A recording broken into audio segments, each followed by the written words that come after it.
saya lahir di Medan tahun 1934. Waktu itu orang tua saya dan kami semua tinggal di Medan. Pada tahun 50, orang tua saya bermaksud untuk pindah ke Jakarta.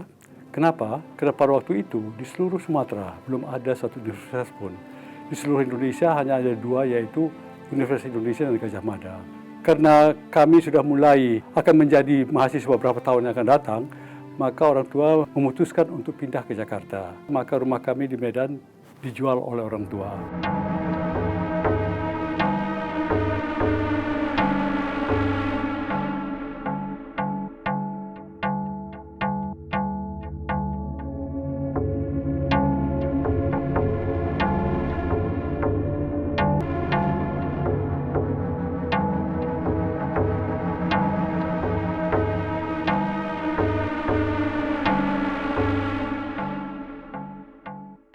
Terdapat desas-desus seolah-olah terjadi sesuatu di bidang ekonomi moneter tidak jelas.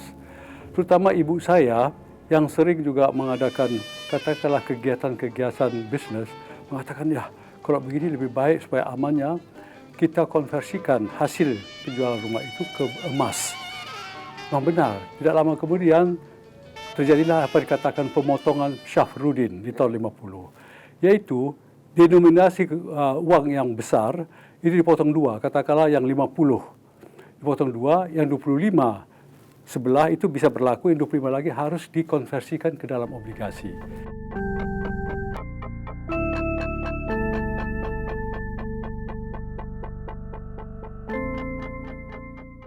Tahun 53 saya selesai, sekolah Belanda itu namanya HBS Hogeschool. Saya bermaksud untuk belajar ke negeri Belanda, ke Rotterdam. Kenapa?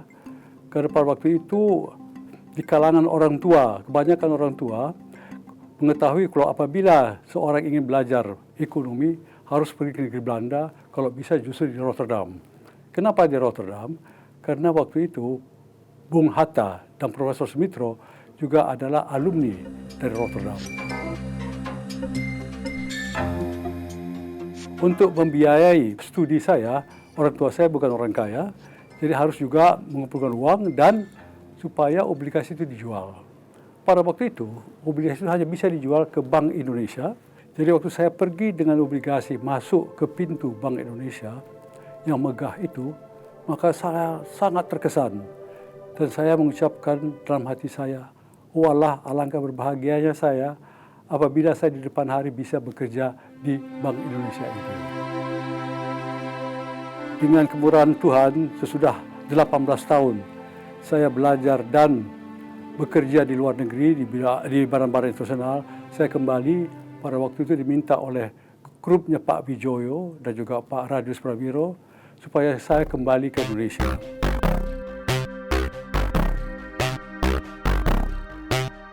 Orang tua saya, seperti dikatakan tadi, bukan orang kaya, tapi juga bukan orang miskin. Dan orang tua saya bekerja keras untuk menyekolahkan anak-anak termasuk saya supaya maju. Jadi kemauan saya untuk maju itu dari kecil besar sekali. Dan pengalaman saya lah, apabila kita ingin sukses, tidak perlu kita mempunyai IQ yang luar biasa.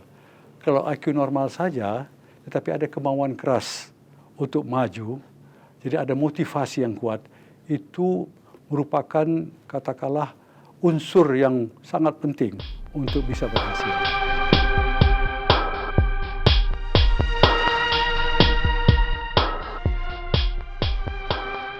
Di seluruh dunia sekarang yang sulit adalah masalah lapangan kerja. Kenapa? Kita bersyukur bahwa di bidang teknologi luar biasa kemajuannya. Computers, IT, segala macam. Semua itu berhasil meningkatkan PDB. Tetapi at the expense dari tenaga kerja. Dulu itu ada 3 lapisan. The highly skilled, in between, yang ini masa ini. Sekarang yang in between ini juga ke bawah. Tidak banyak lagi dibutuhkan karena tadi juga innovation di segala bidang. Sebagai contoh, zaman saya kalau ada konstruksi untuk mengolah semen itu dengan tangan itu semuanya. Kan sekarang ada baling-baling. Itu berarti yang dulu barangkali harus 10 orang bekerja, sekarang mungkin 1-2 orang sudah cukup. Dan itu segala bidang. Computers, yang dulu umpamanya katakanlah untuk bookkeeping saja, accounting, yang dulu membutuhkan barangkali 20 orang, sekarang barangkali 1-2 orang sudah cukup. Jadi apa konsekuensinya? Kalau untuk di bidang makro, untuk anak-anak cucu kita, mereka harus mempunyai skills.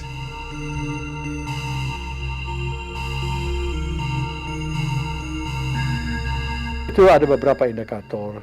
Umpamanya tadi pertumbuhan ekonomi yang cukup pesat dibandingkan dengan negara-negara lain. Kemudian sampai beberapa bulan yang lalu juga tingkat inflasi relatif rendah. Ya. Sudah itu juga yang namanya rasio antara hutang pemerintah dan PDB cukup rendah, 24-25%. Sedangkan di banyak negara itu sudah 100%, umpamanya di Eurozone banyak sudah 100 lebih dari 100%. Jepang 225%. Dan sampai beberapa waktu yang lalu balance of payments ini masih baik. Ini maksud saya baik selama katakanlah 5-6 tahun terakhir ini. Tapi mulai dari kuartal terakhir 2012 itu terjadi dari defisit dalam neraca dari transaksi berjalan current account. Ada juga inflasi kan sekarang sudah sampai ya 5,sekian% dan mungkin naik kenaikan BBM bisa lebih dari 7%. Cuma mudah-mudahan nanti juga di tahun 2014 turun lagi inflasi mudah-mudahan. Yang masih baik juga rasio dari hutang pemerintah sama GDP masih sekitar 24-26%, itu sangat baik. Dan juga ini ya, tingkat dari rakyat yang dianggap miskin itu menurun ya. Tapi tentu juga indikatornya sangat terbatas, lebih kurang Rp8.900 sehari. Kalau lebih dari situ saja sudah dianggap dia tidak lagi miskin.